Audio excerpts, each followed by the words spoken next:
시청자 여러분 안녕하십니까? 최근 서울, 경기와 강원, 충청 지역에 기록적인 폭우가 쏟아져 큰 피해가 발생했습니다. 반면 대구, 경북은 극심한 가뭄을 벗어나지 못하고 있는데요. 이처럼 기습적 폭우와 이상고온, 가뭄이 나타나면서 기후위기는 먼 미래가 아닌 현실로 다가오고 있습니다. 정부의 가장 큰 책임은 시민의 안전을 지키는 것인데요. 기후재난이 더욱 자주 감당하기 힘든 형태로 나타나면서 정부 차원의 특단의 대책이 필요하다는 목소리가 높아지고 있습니다. 오늘 시사톡톡에서는 기후위기 시대에 대구에 필요한 대책과 시민들은 어떤 역할을 해야 하는지 이야기 나눠보겠습니다. 먼저 오늘 나와주신 패널 소개하겠습니다. 김철섭 대구시 시민안전실장 모셨습니다. 어서 오십시오. 예, 반갑습니다. 강남영 경북대 지리학과 교수 모셨습니다. 어서 오십시오. 안녕하십니까. 네. 이번에 서울, 경기 그리고 강원, 충청에 이르기까지 기록적인 폭우가 정말 쏟아졌습니다. 보도에 의하면 115년 만에 기록적인 폭우라고 하는데요. 그러면 기상관측 이래 가장 많이 왔다는 얘기인데 일단 이번 중부지방의 물폭탄이라고 하는 기습적인 폭우 상황 이유에 대해서 먼저 한번 말씀을 듣고 토론을 시작하도록 하겠습니다. 이 얘기는 강 교수님 정리 좀 해주시죠.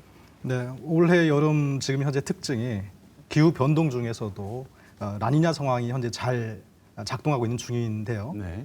게다가 전지구적으로 보면은 손가락에 꼽을 정도로 지금 온난한 상황을 맞이하고 있습니다. 분석에 따르면은 다른 해보다도 온난한 상태에서 라니냐가 지금 발생한 상태인데 네. 이렇게 되면 북태평양 고기압이 보다 서쪽으로 잘 확장해서 나타나는 경향이 있는데요. 8월 9일 당시에 남중국 해상에서 7호 태풍 무란이 발생했었던 네. 적이 있습니다. 그런데 이 태풍이 보다 북쪽으로 많은 수증기를 열대 수증기를 공급하는 과정에서 네. 이미 확장해 있는 북태평양 고기압과 부딪히면서 중부 지역 쪽에 일종의 병목 구간을 만들어낸 정황이 있거든요. 네. 네. 멀리 떨어진 지역이긴 하지만은 이러한 태풍이 서쪽으로 잘 빠져나가지 않고 북상했다고 하면은 아마 더 큰 피해가 있었을 거라는 네. 점에서 다행히 이 남중국 해상에서 발달한 태풍이 서쪽으로 빠르게 빠져나가면서 이 구조가 오래가지 않았다는 것이 어찌 보면 아이러니하게도 좀 다행인 측면도 있습니다. 그나마 다행이군요. 네. 이번에 더 큰 피해를 만들어낼 수 있는 조건들은 있었는데 다행히 비켜갔군요. 그렇습니다. 이번에 중부지방의 기록적인 폭우, 기상관측 이래 가장 많이 비가 왔다고 하는데 그런데 우리 대구 경북 지역은 여전히 이 극심한 가뭄, 아직까지 뭐 여기저기 댐들을 보면 댐에 물이 거의 없는 상황인데요. 이런 한반도 기후위기 심각성 계속 짙어지고 있는데 김철섭 실장님, 우리 지역은 그래도 이번에 피해는 좀 피해갔지요? 폭우 피해는 피해간 거 맞지요? 그렇습니다. 폭우 피해는 이제 다른 지역에 비해서 이제 그 인명 피해나 재산 피해가 발생하지 않았기 때문에 이제 비교적 안전하게 지나갔다고 볼 수 있습니다만은 저 중부 지역의 호우와는 달리 우리 지역에는 지금 가뭄이 사회자님 말씀하신 것처럼 지속되고 있습니다. 그래서 안동댐 같은 경우에 저수율이 48%, 그다음에 운문댐, 그다음에 이마댐 댐들은 지금 20%대로 네. 상당한 가뭄에 시달리고 있습니다. 네. 그러면 우리는 폭우는 피해갔다고 하더라도 우리 지역은 또 다른 기후 위기의 하나인 가뭄 때문에 어쩌면 역시 거의 뭐 피해 수치를 정확하게 지금 추산은 못했지만 피해를 받고 있는 상황이라고 할 수 있는데 강 교수님, 지금 한반도 기후 위기 뭐 전 세계가 다 심각한 상황인 건 맞지만 우리 한반도도 지금 기후 위기의 심각성은 굉장히 고조되어 있는 상황이라고 보면 되겠습니까? 네, 차차 말씀드리겠지만은 폭우와 가뭄 이런 것들이 사실은 같은 맥락에서 이루어지고 있습니다. 그래서 네. 지금 현재 우리가 지금 맞이하고 있는 대구 경북 지역의 가뭄 위기라고 하는 것이 계속 나타날 것도 또 아니고요. 네. 장기적으로 보면 구조적으로 사실은 수증기가 많이 증발해 있는 상태이기 때문에 일단 어떠한 이제 강우 사태, 강우에 대한 피해가 나타날 경우에는 네. 훨씬 폭우의 피해가 크게 나타날 수 있는 것까지 공존하고 있다. 네. 이렇게 지금 이해를 해야 될 것 같습니다. 네, 지금 나타나고 있는 현상적으로는 한쪽은 폭우고 한쪽은 가뭄이지만 그 원인이나 이 기후가 변동되고 있는 그 동일한 상황에서 현상적으로만 약간 다르게 나타날 뿐 우리도 언제든지 폭우 피해나 이런 건 가능하다는 그렇습니다. 말씀이죠. 네. 그러면 요즘 이제 많은 분들이 거의 뭐 엘니뇨, 라니냐 정도는 상식처럼 이제 다 알게 돼버린 용어라고 할 수 있는데요. 올해도 뭐 라니냐 현상이 연이어 발생해서 이상 기후가 왔다 이러면 자세한 메커니즘은 모르지만 어쨌든 기후 위기의 원인이 이런 거다는 건 알고 있는데요. 기후 위기란 말을 너무 자주 듣는 것 같습니다. 그래서 어느 정도냐면 이제는 한 번씩 발생하는 일이 아니고 거의 일상이 돼 버린 것 같아요. 이런 상황은 구체적으로 어떤 위험성이 증가하고 있는 겁니까? 사실 기후 위기다라고 하면은 이제 일반적으로 뭔가 크게 현상이 나타났다고 생각을 하는데요. 우리가 사실 보다 합리적인 대응을 위해서는 하나의 패턴의 변화로 생각하는 게 좋을 네. 것 같습니다. 네. 그래서 지금 말씀하신 대로 뭐 엘니뇨, 라니냐 이러한 패턴 많이 언급을 하시는데 특히 라니냐 같은 경우에는 아열대 고기압이 보다 서쪽으로 확장하는 패턴 이런 것으로 인식을 해야지 대응을 할 수 있는 것이거든요. 근데 올해 같은 경우에 아까 말씀드렸듯이 지구가 온난한 상태까지 겹쳤어요. 그래서 온난한 상태에서의 라니냐 패턴이라고 하는 것은 보다 서쪽으로 고기압을 확장시키는 경향이 있었는데요. 네. 고기압이 서쪽으로 확장하면서 보다 많은 수증기들이 열대 수증기들이 공급되는 측면 그리고 고기압이 점유하는 지역에서는 오히려 건조한 기후가 강화되는 측면 이런 것들이 공존해 나타나는 것이죠. 그래서 폭염과 폭우가 지역 편차가 크게 나타난다는 것이고 따라서 피해는 크고 대응은 더 어려운 측면 이런 것들이 하나의 패턴으로 나타나고 있습니다. 네, 그 변화한 패턴 중에 하나가 구체적으로 우리가 체감할 수 있는 위험성이라고 한다면 예측이 훨씬 어려워졌다고 하는 것도 들어가야 있을 수 있을까요? 네, 그나마 대비할 수 있으면 나은데요, 그렇죠? 네 그렇습니다. 지금 근데 우리 실장님께 여쭤보고 싶은 건 대구는 왜 이렇게 비가 안 올까? 또 예전에 비 피해가 많을 때는 이런 얘기도 했었습니다. 우리는 분지가 돼서 산으로 둘러싸여가지고 그래서 그나마 다행인 것은 폭우 피해는 없다 예. 이런 얘기를 했는데 대표적인 소우 비가 적게 내리는 지역인데 상대적으로 우리는 폭우로 인한 피해 이런 재난으로부터는 안전하다고 볼 수 있을까요?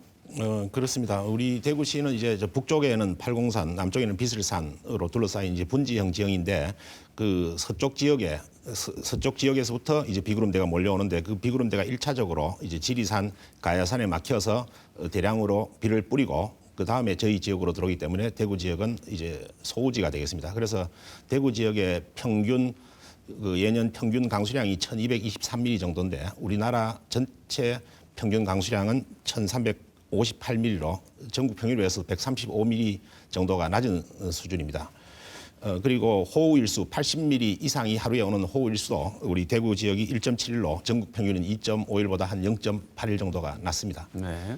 그런데 지금 전 세계적으로 기온이 그 1900년대에 비해서 지금 한 1.1도 올라가서 지역별로 폭염과 호우가 서로 교차해서 나타나고 있습니다. 그리고 중국 같은 경우도 지금 산둥성, 허베이성, 허난성은 폭염이 심하고 저 칭하이성은 건조 지역인데 거기는 지금 폭우가 내리고 있는 네. 그런 상태여서 이제 불확실성과 이제 변동성이 크다는 문제가 하나 있고 또 하나는 국지성 호우가 빈발하고 있습니다. 이번 중부 지역 호우 때 우리 대구 지역은 큰 피해가 없었습니다만은 저 달성 농공 같은 경우에는 두 차례에 걸쳐서 시간당 65mm 이상의 집중 호우가 내려서 일부 도로가 일시 침수되는 등의 피해가 있었습니다. 네. 이런 부분이 있기 때문에 우리 대구 지역이 앞으로는 안전하다고는 말할 수가 없는 그런 상태입니다. 네, 이번 경우를 봐도 상대적으로 우리가 이 소우 지역이고 폭우 피해는 없었지만 지금 현재 벌어지고 있는 상황들을 보면 앞으로는 장담을 못하는 상황이다. 그렇습니다. 점점 위험도는 증가하고 있습니다. 네, 강 교수님, 우리 지역이 어쨌든 산으로 둘러싸여가지고 지금까지는 그래도 비 피해로부터는 많은 피해가 없는 많이 보호를 받았던 측면이 있는데 앞으로도 이럴 것인가 아니면 이제는 더 이상 안전지대가 아니라고 봐야 하는가 어떻습니까? 이제 한 가지 좀 염두할 포인트가 지구 온난화와 더불어서 전지구적으로 다 바닷물의 온도가 상승하고는 있습니다. 대부분 지역에서. 네.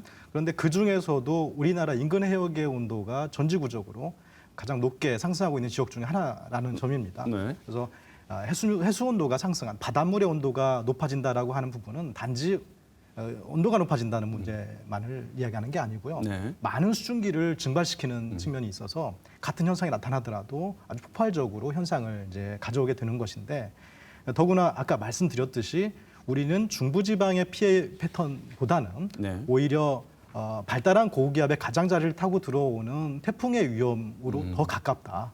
그래서 이 태풍이 요즘에 좀 감소하고 있기 때문에 개수가 네. 그래서 약간 방심할 수가 있는데 총 에너지 측면에서 보면은 더 많이 확장인 상태이기 때문에 어떠한 이제 소수의 이벤트로 큰 피해를 입을 수 있는 어떤 그 여지가 있다라고 네. 하는 측면에서 대구는 좀 위험한 면이 있습니다. 네, 쉽게 제가 다시 한번 질문을 드리겠습니다.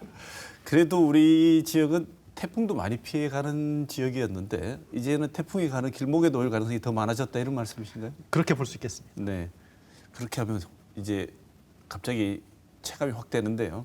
예전에는 저쪽에 이 전라도 지방으로 상륙해서 중부 지방으로 나가든가 아니면 부산을 스쳐가든가 이랬는데 그래서 우리 지역은 태풍이 잘 안 왔는데 이제는 기온이 이 수증기가 많아져서 방향을 수정하게 되면 우리가 태풍 지나가는 길목에 있게 되고 그러면 폭우가 비가 많이 와서가 아니고 태풍 때 한꺼번에 피해를 받을 가능성이 많아졌다. 예, 일단 개수는 줄더라도 일단 하나의 이제 사건이 생기면은 이전에 입었던 피해보다는 훨씬 배가하는 어떤 피해가 나타날 가능성들이 증가했다라고 네. 생각합니다. 자주는 안 오더라도 한번 지나가면 아주 센 놈이 올 가능성이 크다. 네네. 그렇습니다. 네. 그렇다면 우리도 이제 갑자기 내리는 비 상황이라든가 이런 거에 대해서도 준비는 되어 있어야지 되기 때문에 그렇지 않으면 수도권에 이번에 본 것 같은 어떤 전부 물에 잠기는 상황이 생길 수 있는데 수도권의 이번에 비 피해는 주로 배수 시설 인프라가 안 좋아서 피해가 많이 커졌다고 하는데요. 예. 실장님께 그래서 여쭤볼 수밖에 없는데 대구 인프라 어떤 기준 어느 정도의 대응 수준으로 설계가 되어 있는지요? 예, 그 교수님 말씀대로 지금 태풍의 위험도 그다음에 유사시에 강도가 세질 것으로 예측되는 것은 지금 라니냐 현상으로 우리 서해 온도가 보통 한 21도인데 지금 현재는 항상 25도 이상으로 더운 상태입니다. 네. 태풍의 북상이나 우리 지역으로 진출할 가능성이 높습니다.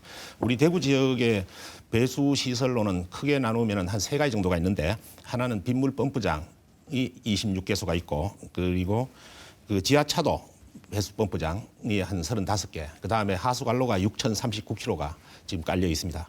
그래서 빗물 펌프장은 지금 정부나 우리 시가 추진하는 기준이 2018년 이후에는 그 시간당 70mm 기준, 그건 50년 빈도 대비입니다. 50년 네. 빈도 대비 시간당 70mm 기준인데 우리 빗물 펌프장 26개소 중에서 14개소는 그 기준을 지금 만족하고 있고 네. 그 12개소는 30년 빈도인 65mm 기준으로 맞춰져 있어서 지금 그 빈도에 약간 미달하는 수준입니다. 그래서 12개소에 대해서는 지금 4개소는 지금 현재 개선 공사를 시행을 하고 있고 8개소는 조만간 시행을 할 예정으로 있습니다. 네. 그리고 지하차도의 배수 펌프, 그 부산 초량동에서도 지하차도에서 인명사고가 네, 네.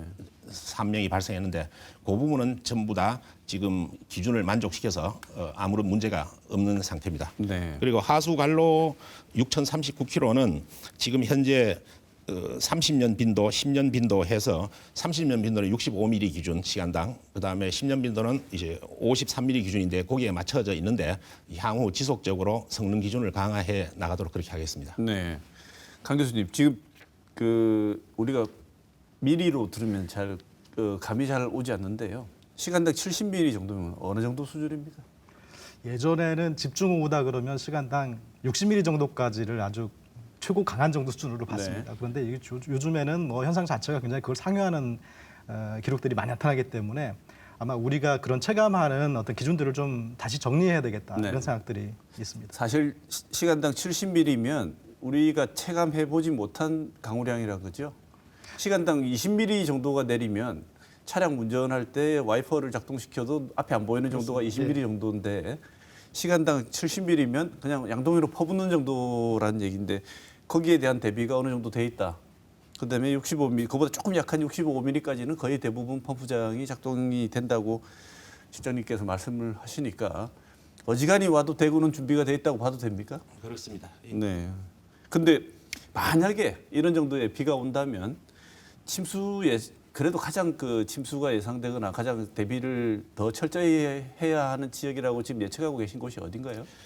크게 나눠서 지금 한 세 군데 정도로 보고 있습니다. 첫 번째는 이제 무제부 구역이라고 해서 제방이 형성돼 있지 않은 공간이 지금 대구시에 두 군데가 있는데 한 군데는 저 동천 유원지 인근에 1.2km가 제방이 없고 네. 그다음에 저 달성군의 사문진 주막촌 일대 한 600m 구간이 제방이 없이 자연불락으로 형성되어 있는 공간입니다. 네. 그 부분이 이제 침수 우려가 되는데 지금 현재 환경부 산하의 그 낙동강 환경유역청에서 지금 그 두 지역에 대해서 그 설계 용역 중으로 재대책 사업을 추진하고 있는 상황입니다.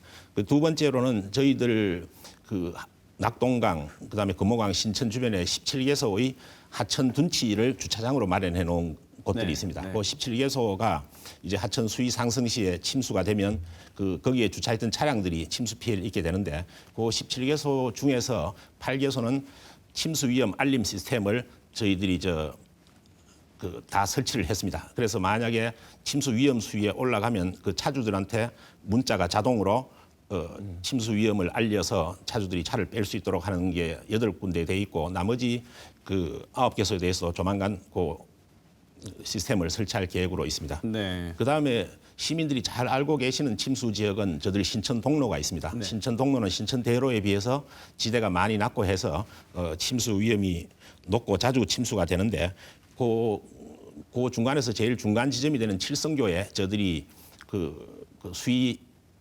시스템을 장착을 해서 그 칠성교 수위가 1.6m에 도달하면 그 신천 동로는 전면 차단을 하게 되겠습니다. 네. 그리고 신천에는 모두 14개의 보가 있는데 그 보가 물을 유지하기도 하지만 물의 흐름을 막는 기능도 하기 때문에 호우시에는 14개의 신천보를 전부 개방해서 홍수 피해를 줄이려고 노력하고 있습니다. 네.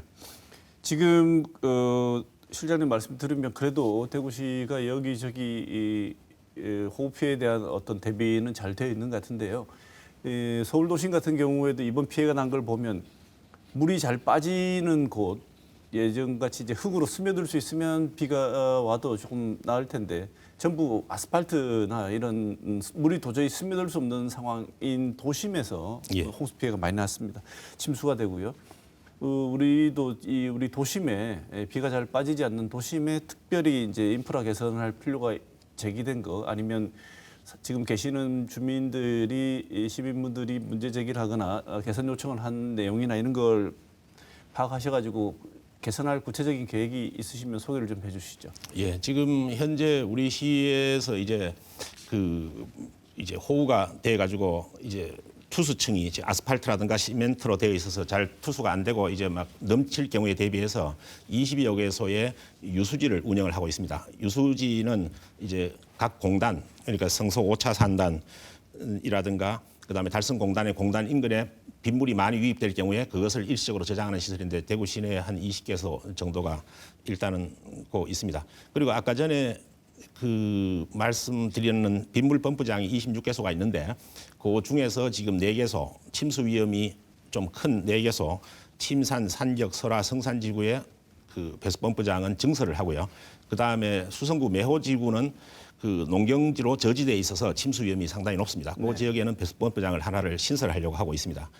그리고 그 대구 지역에 침수 위험이 있다고 인정되는 한 지금 140여 개소에 대해서 저희들이 그 센서를 설치해서 그 즉각적으로 그 하수 관로의 높이를 측정해서 어느 정도 높이 이상이 되면 그것을 자동으로 배수하는 기능을 하는 시스템을 준비를 하고 있습니다. 그게 스마트 하수 체계 구축 사업인데 이게 작년에 그 환경부 공모 사업으로 되어서 총 예산이 674억입니다. 이게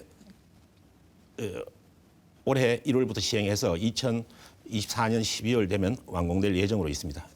여름에 우리 지역은 너무 더운 거 이것이 어떻게 보면 재난을 초래할 수 있는 중요한 요인이 될 수도 있지 않겠습니까? 앞으로 이 온도는 더 올라간다고 봐야 됩니까?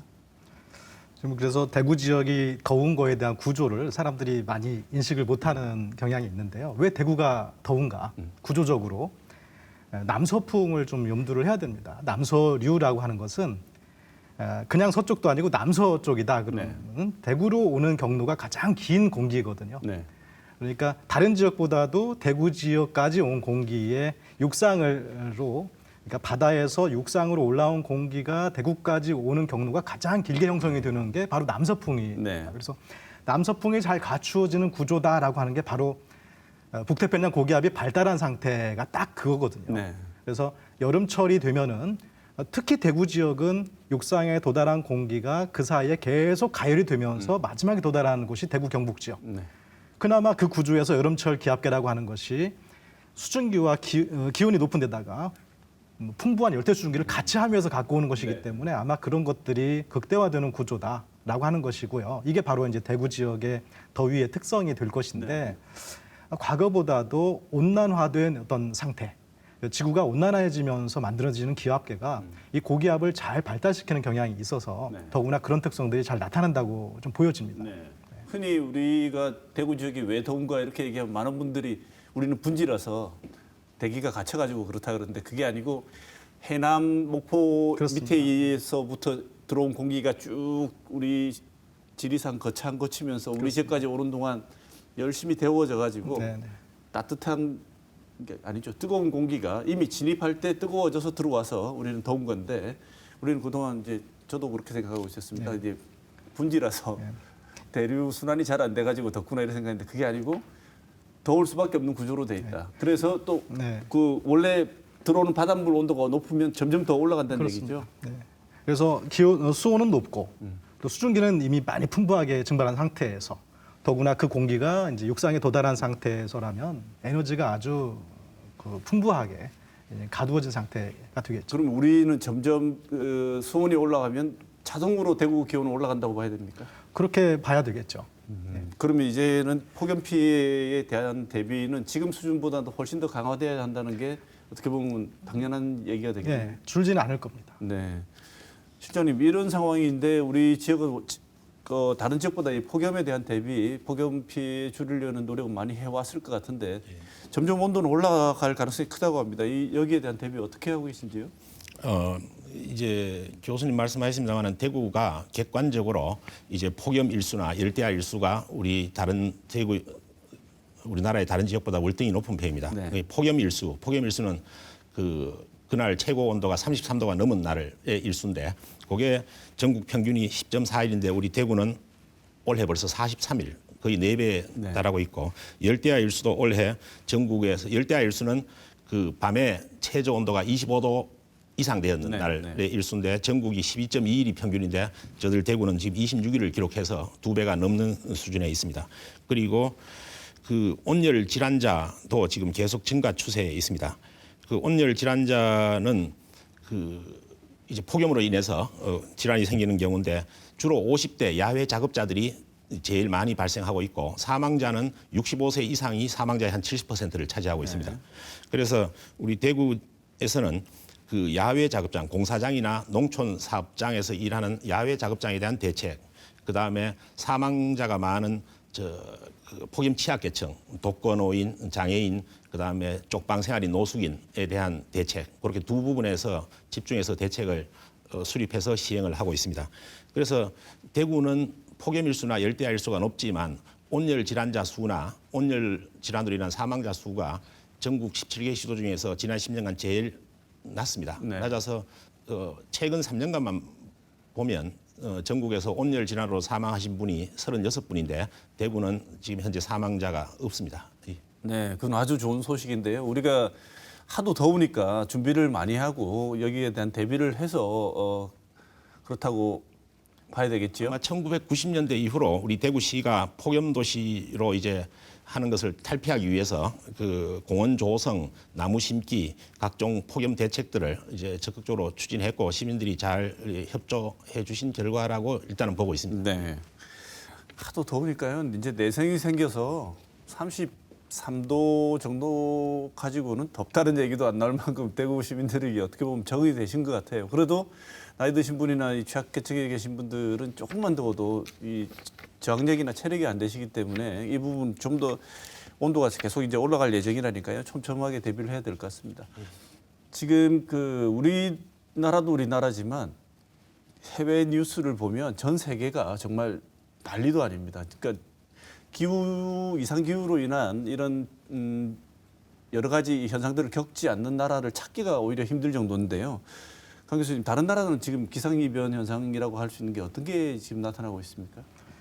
네, 지금 말씀하신 대로 뭐 인터넷만 잠깐 검색해 봐도 요즘에 곳곳에 뉴스들이 쏟아지고 있는데요. 네. 저도 이제 뭐 다 아시겠지만 몇 가지 잠깐 짚어본다면 이번 여름 들어서 6월 6월 달에 일본에서는 150년 만에 폭염이라고 이제 기사가 나왔고요. 네. 그다음에 이탈리아만 하더라도 돌로미티 산맥에 빙하가 붕괴된 것으로 사람들이 많이 사상하고 실종자도 많이 생겼는데 결국 이거의 원인이 폭염 이후에 나타났다는 것이죠. 그래서 폭염 상태가 빙하를 녹였다, 붕괴 사태로 이어졌다라고 하는 부분.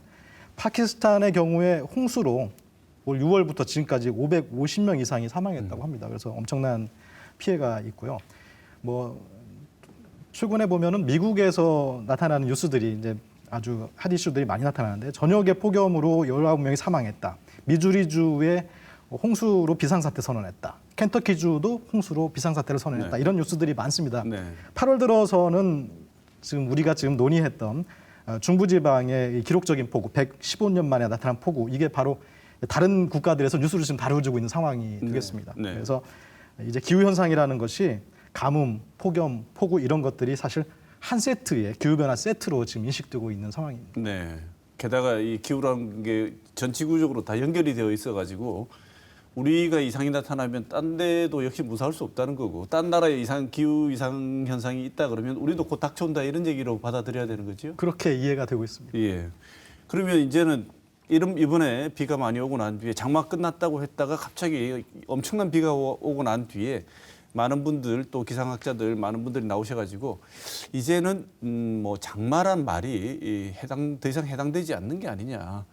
차라리 우기라고 해야 되지 않나 이런 얘기도 하시는 걸 들었는데 강 교수님 생각에는 이제 장마라는 말 이제 더 이상 쓸모없는 말이 됐다고 보십니까? 장마란 표현 자체가 사실 좀 애매한 측면이 있었습니다. 네. 그래서 장마는 좀 구조적으로 좀 이해를 해야 될 부분이 있는데요. 요즘에 워낙 기압계 자체가 굉장히 좀 모호한 측면이 있어서 이걸 뭐 단순하게 지금 파악하고 이해하기 좀 어려워서 네. 사람들에게 다루어지기 어려운 부분으로 장마라는 개념을 좀 이제 좀 숨기고 있는 네. 부분이 있죠. 이제 최근에 뭐 가을 장마 얘기도 좀 하고 있는데 네. 가을 장마 같은 경우에는 한 번 더 어렵죠. 장마도 어려운데 가을 장마까지. 근데 기압계가 부풀어 오를 때 상황이 아니라 기압계가 쇠퇴하는 과정에서 나타나는 이제 정체 전선을 우리가 장마라고 부르는데 이 체계화된 개념은 아직 아니고요. 네. 그래서 여러모로 기압계가 좀 혼란한 상황에서 이런 걸 체계적으로 이해하는 부분에 좀 난항을 겪고 있다. 뭐 이렇게 이해를 하고 있습니다. 크게 보면 전 세계적인 것이고 우리 국가 전체가 당면하고 있는 것인데 또 우리 지자체는 또 어떻게 생각을 하고 있고 어떤 대비를 하고 있는지 지방 정부는 정부의 큰 기후나 이런 재난 대비 대책과 함께 맞물려서 어떤 대책을 하고 계신지 기후 위기에 대해서 대응하는 어떤 뭐 플랜이 어떤 계획을 짜고 계신지 구체적인 계획 한번 실장님께 한번 들어보고 싶습니다. 예, 일단 요즘은 자연 재난이 발생을 하고 있고 또 기후 변화에 따라서 그게 이제 범위가 점점 넓어지고 있어서 우리 대구시의 조직을 말씀드리면 그 두 개 과에서 일단은 기본적으로 담당을 하고 있습니다. 하나는 환경수자원국 산하에 있는 기후대기과가 이제 기후 변화의 원인 및 장기적 대책 그다음에 사업들을 추진을 하고 우리 시민안전실에 있는 자연재난과가 자연재난에 대한 기본적인 예방 그다음에 발생 시에 신속한 대응을 담당해서 두 부서가 이제 나누어서 대응하고 있다고 그런 말씀을 드리겠습니다. 우리 대구시 기후대기과는 2010년에 전국 최초로 이제 기후 변화 대응 기본 계획을 전국 지자체 중에서는 최초로 수립을 했습니다. 그래서 수립을 했고 그다음에 지금 현재 향후 총 10조 원을 들여서 물론 그 예산은 앞으로 또 계속 실질화 시켜 나가야 되지만 10조 원을 들여서 그 우리 정부하고 우리 지자체가 2050년을 탄소 제로의 해로 정해 놨습니다. 그래서 2030년까지 탄소 배출량을 45% 줄이고 그다음에 2040년까지 70%를 줄이고 네. 그 2050년에는 탄소 배출량 제로를 만들기 위한 이제 계획을 추진하고 있습니다. 그래서 그 기후대기과에서 온실가스 감축을 위해서 우리 대구시에서 운영하고 있는 환경 기초시설 쉽게 말씀드리면은 쓰레기 매립장, 소각장, 폐기물 처리장 그런 거에 대해서는 이제 그 탄소 배출권 거래제를 이제 시행을 하고 있고요. 그 다음에 우리 대구시 쓰레기 매립장에서 가스가 발생합니다. 거기에서 발생한 가스를 이제 그 지역 난방공사에다가 판매해서 이제 수익도 올리고 하는 사업도 추진하고 있습니다. 네. 그런 걸 이제 기후 대비과에서 하고 있고 우리 자연 재난 대응과는 폭염이나 지진이나 집중호우, 대설 등 자연 재난 발생 시에 신속한 대응, 복구 등을 하고 있습니다. 네. 그리고 자연 재난과에서는 지금 저희들이 그 24시간 비상근무 체제로 항상 2명이 비상근무 체계를 유지하고 유사시에는 신속하게 이제 재난안전대책본부를 형성해서 대처해 나가는 그런 시스템으로 하고 있습니다. 네. 지금 여러 가지 노력들을 말씀해 주시고 대비책에 마련하기 위한 대응체계 그다음에 계획을 말씀해 주셨는데 우리 새로 취임하신 홍준표 시장이 그 가장 중요하게 내세우는 것 중에 하나가 예산 절감입니다. 그래서 많은 분들이 여러 영역에서도 그런 생각을 하고 계시겠지만 예? 이쪽에 부채를 줄이려고 하다 보니까 이쪽에 지금 사실은 좀 투자가 되고 준비가 많이 되어야 되는 영역이 이런 기후위기 재난 관련 대비 예산인데 예. 예산을 혹시나 늘리는 것이 아니라 오히려 줄이지 않을까 걱정하는 분들이 많은데 이 부분은 어떻습니까? 예, 그래서 지금 저희들이 자연재난만 한정해서 자연재난에 대한 대응 복구 예산만 한정해서 보면은 작년도 예산이 343억이었습니다. 근데 이제 그 예산이 올해 이제 555억으로 늘어서 네. 지금 62%가 증가한 상태입니다. 그리고 내년 예산은 지금 현재 예산실하고 예산 작업 중이기 때문에 네. 그 과정에서 일단 최대한 또 올리도록 그렇게 하겠습니다. 지금 자연재난 예산만 봤을 때 555억인데 실제로 자연재난을 사회자님 말씀하신 것처럼 넓게 기후 변화, 네. 그다음에 산불이라든가 그 화재라든가 같은 사회재난 대응까지 하게 되면은 실제적으로 이 기후 변화와 재난 예산은 실제적으로 폭이 매우 넓어지는 그런 상태입니다. 그거는 지금 새로 취임하신 시장님이나 우리 시민들이나 모두 시민의 생명이 제일 중요하다는 공통 인식을 갖고 있기 때문에 향후 예산 성립 과정에서도 최대한 예산을 확보해서 지속적으로 확충해 나가도록 그렇게 하겠습니다. 최소한 이 관련 예산은 줄거나 할 염려는 없고 최대한 더 확충할 생각이시다. 그렇습니다. 예. 네. 최근에 그 이번 사태를 겪고 난 뒤에 한덕수 국무총리가 지자체별로 이제는 기후가 국가 단위보다는 하도 이 변화무쌍하다 보니 기후 변화 시대에는 새로운 재난 대응 체계를 지자체별로 좀 생각해 볼 필요가 있다 이렇게 언급을 했고 그래서 중앙 정부가 할 일이 따로 있고 지방 정부의 재난 대응 체계는 또 따로 나름대로 만들어 나가야 한다고 이렇게 얘기를 했는데. 이 제안에 대해서 어떻게 평가하시고 그렇다면 우리 지역은 어떤 재난 시스템 생각해 볼 필요가 있는지 강 교수님 어떻게 생각하시는지? 네, 뭐 제가 시스템까지 이야기 드리기에는 좀 부족하고요. 제가 이제 생각하는 관점에서는 한 가지 포인트가 이제 지역 재난의 관점에서 자연재해 구조를 좀 이해할 필요가 있다는 생각이 듭니다. 네. 그래서 전체적으로 지구온난화 같은 큰 이제 이해도 좋지만 지역 관점에서 어떠한 재해 특성이 있는지 그런 이제 자연재해 구조를 제대로 이해하고 서로 공감하고 하는 것이 이제 기반이 될 것 같은데요. 재난 대응에 있어서 자연재해를 좀 전문적으로 교육받은 인력들을 좀 확보를 네. 하고 또 학생들과 시민들에게도 자연재해 구조를 이해할 수 있는 교육이나 홍보 프로그램들을 좀 운영한다면 재난 대응이 좀 보다 더 개선될 수 있지 않을까 생각됩니다. 지금 말씀하시는 내용을 들어보면 조금 이제 우리가 흔히 말하는 그 문제가 터졌을 때의 재난을 극복하는 그것도 중요하지만 재난에 대한 인식 자체를 바꾸는 아주 근본적인 활동도 병행이 된다 이렇게 말씀을 네, 중요하다고 생각이 듭니다. 네. 이 지점에 대해서 실장님, 강 교수님은 지금 재난은 그러니까 사고가 터지지 않게 예방하는 것도 중요하고 터졌을 때 수습하는 시스템도 중요하고 그다음에 이 유기적으로 공무원 조직이나 이 관련 대응 시스템을 마련하고 있는 여러 조직들의 유기적인 커뮤니케이션도 중요하지만 그보다 더 중요한 것은 변화하고 있는 이런 보다 큰 틀에서의 문제들에 대해서 우리 시민들 그다음에 기관들끼리 예전과는 달라진 인식을 좀 가질 필요가 있고 그런 교육이나 홍보 활동이 같이 병행돼야 한다 이렇게 지적을 해주셨는데 이런 차원에서 우리 시에서 이런 것을 조금 더 강화할 수 있는 조직을 확충할 계획이나 아니면 한덕수 총리가 이 언급한 것처럼 이제 이런 새로운 우리 지역 지자체만의 새로운 고유한 대응 시스템 마련할 필요가 있다고 했는데 어떻게 생각하시는지요? 예, 그 교수님도 말씀하시는 것처럼 지금 뭐 재난 부분에 있어서 큰 문제점은 뭐 한 두 가지 정도 말하면 하나는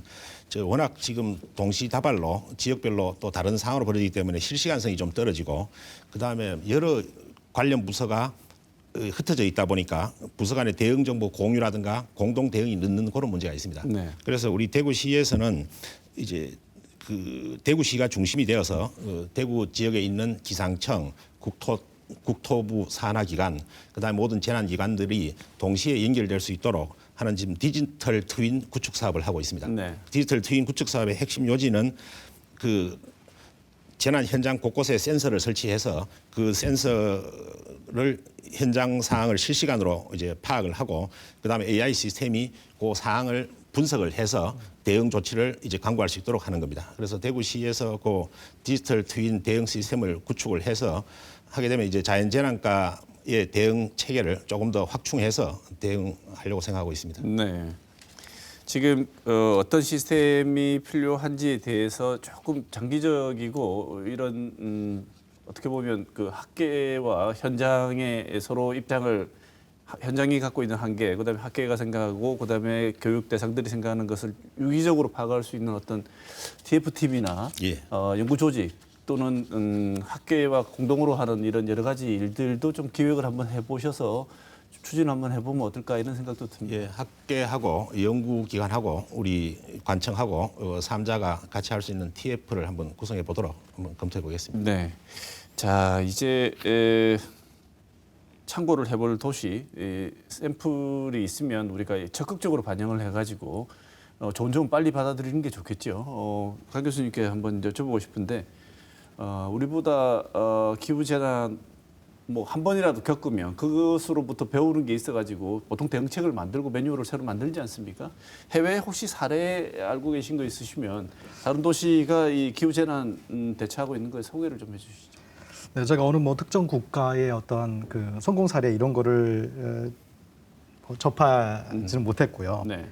좀 이제 제 분야에 있어서 좀 특징적으로 좀 이제 알려져 있는 부분들이 유럽 연합의 가입 국가들이 함께 중지를 모아서 유럽 중기예보센터라는 걸 만들었거든요. 네.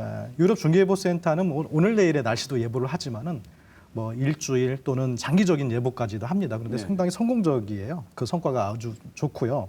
그래서 재난 대응에 굉장히 효과적이고 심지어는 유럽 국가만이 아니라 그 정보를 이제 전 세계 각국에서 다 활용하고 있는 수준으로 그 모델을 구축했습니다. 네. 그래서 이제 지금 같은 이제 기후 위기 상황에서 볼 때 여러 국가들이 함께 협업하고 있다는 것, 그리고 그것이 굉장히 성공적으로 결과가 나타나고 있다는 것 굉장히 인상적인데요. 자연재해 대응이라는 것이 결국 국경을 갖고 있지 않은 현상이기 때문에 이런 노력들이 굉장히 의미 있다. 협업에 대한 부분에서 좀 평가하고 싶습니다. 네, 여러 도시 혹은 세계 여러 나라가 갖고 있는 경험치를 같이 공유해서 서로 협업을 하게 되면 대응할 수 있는 다른 매뉴얼들이 개발될 수 있으니까요. 네네. 그런 걸 참고할 필요가 있다 말씀 주셨는데 실장님 혹시 우리 지역이 우리 대구가 참고할 만한 혹시 사례를 가지고 있는 다른 나라의 경우가 있나요? 뭐 이제 일본 도쿄의 사례를 보면 도쿄의 이제 간다가와 지역의 지하 저류조 시설, 그게 이제 쉽게 말해서 요즘 흔히 말하는 이제 빗물 터널 또는 빗물 저류소의 개념인데, 그게 이제 지름이 12.5m고 이제 길이가 4.5km. 그다음에 물은 54만 톤을 일단 저류할 수 있습니다. 그거는 이제 홍수가 와서 빗물이 많이 되면 그 저류조에다가 일단은 저장했다가 그 비가 그치고 나서 그것을 인근 강으로 다시 배출하는 시스템인데, 그 도쿄 같은 경우에는 93년에 그 홍수 피해가 났을 때 이거 설치되기 전에, 여기 2004년에 설치되었거든요. 네. 그래서 설치되기 전에는 3,177채가 침수됐는데 설치되고 난 후에는 그 한번 피해 왔을 때 46채밖에 침수가 안 일어났습니다. 그리고 우리 서울에서 지금 이번에 집중호우 내렸을 때 강남구는 조금 피해가 상대적으로 좀 컸는데 이웃 양천구는 이제 피해가 상대적으로 매우 적은 네. 상황이었습니다. 그리고 양천구의 목동 빗물 펌프장이 저 일본 도쿄의 그 빗물 저류 시설하고 거의 형태가 유사한 형태인데 우리 대구 지역에서도 지금 지상에 있는 유수지가 한 20여 군데 대부분 기능을 잘 하고 있습니다만은 그 일본이나 양천구 사례를 보면 향후에 저희들도 지하 저류 시설이나 그 반지하 저류 시설이나 이런 저류 시설을 조금 더 넓혀서 보다 더 안전한 도시를 만드는 데 참고를 할 수 있다고 생각하고 있습니다. 네. 예.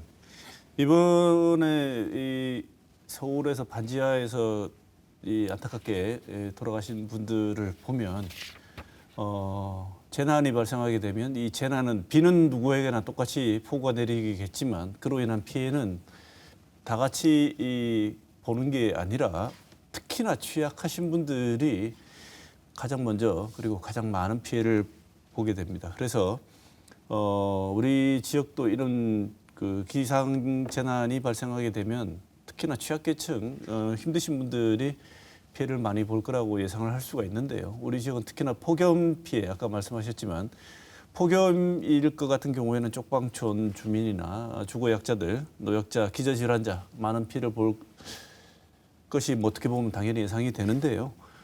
이 부분에 대해서 어떻게 대책을 지금 세우고 계시고 집행을 하고 계신지요? 예, 그거는 이제 그 반지하에 대해서는 이제 그 폭우에 대한 대비, 그 다음에 그 취약계층에 대해서는 폭염에 대한 대비 네. 그렇게 일단 나누어서 간단하게 볼 수가 있을 것 같고요. 반지하 거주자는 2020년 통계청 이제 조사 자료에 의하면은 전국에 한 32만여 가구가 되는데 대부분 96% 이상 정도가 대부분 다 수도권에 밀집해 있고 네. 대구 지역에는 한 240여 가구가 있는 것으로 지금 파악은 되고 있습니다.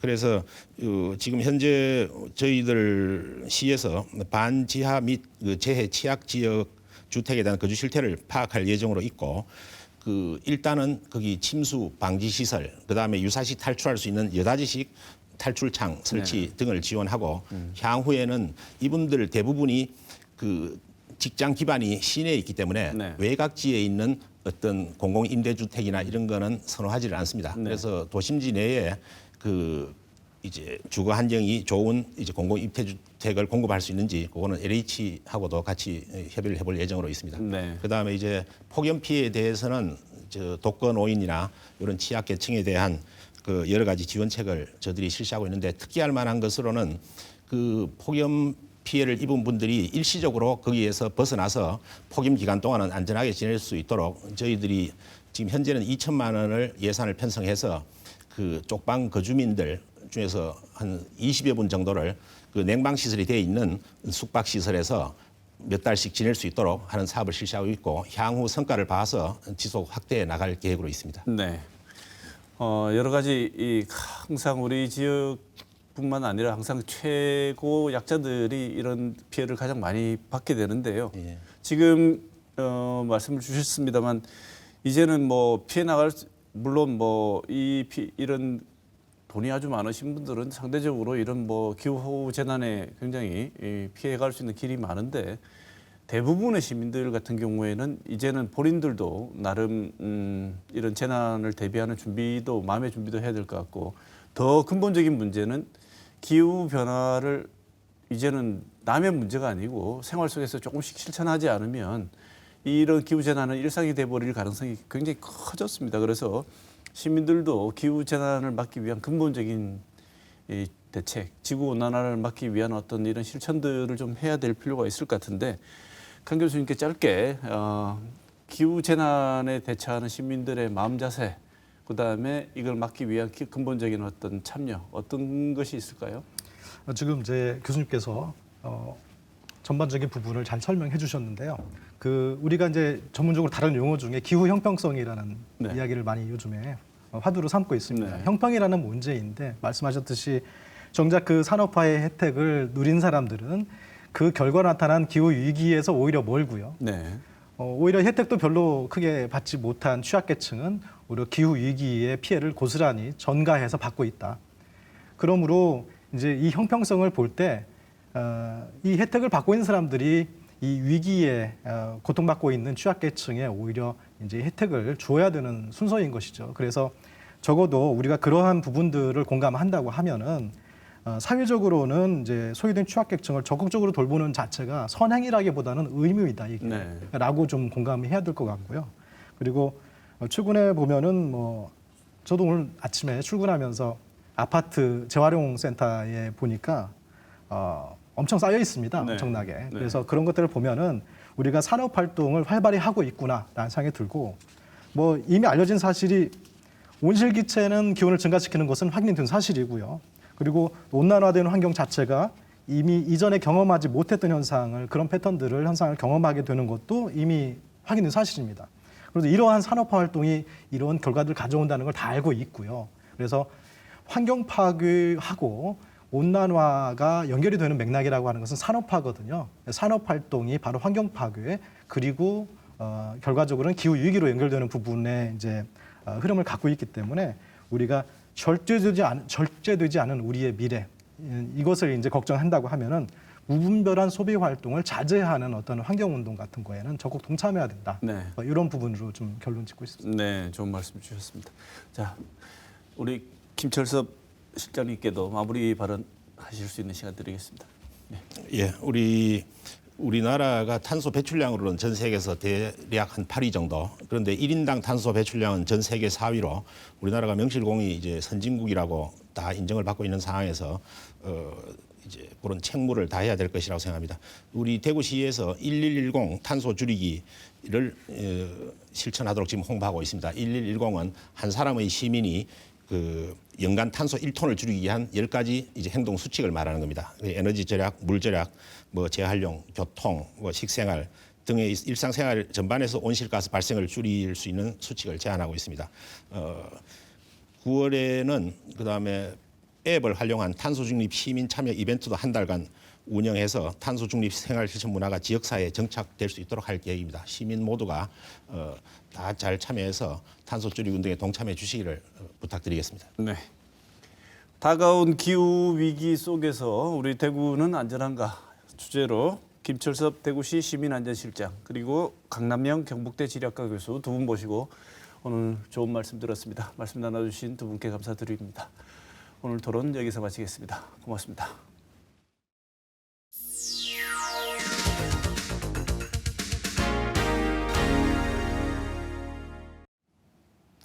우리는 죽을 맛이라는 말을 많이 합니다.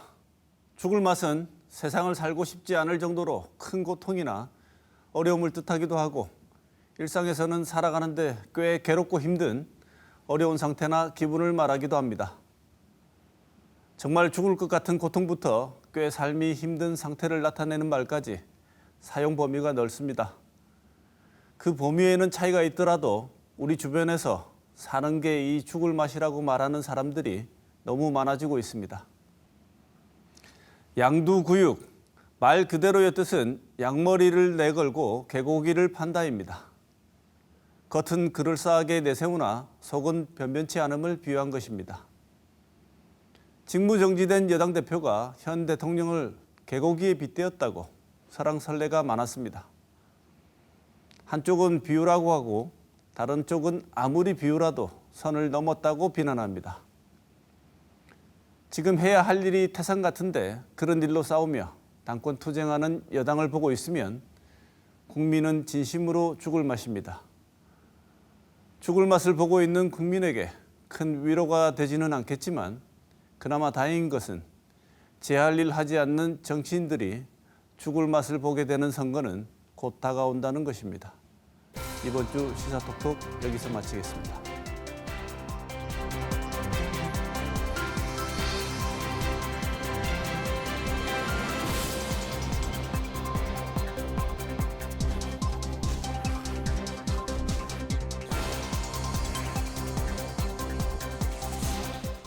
만나면 좋은 친구 MBC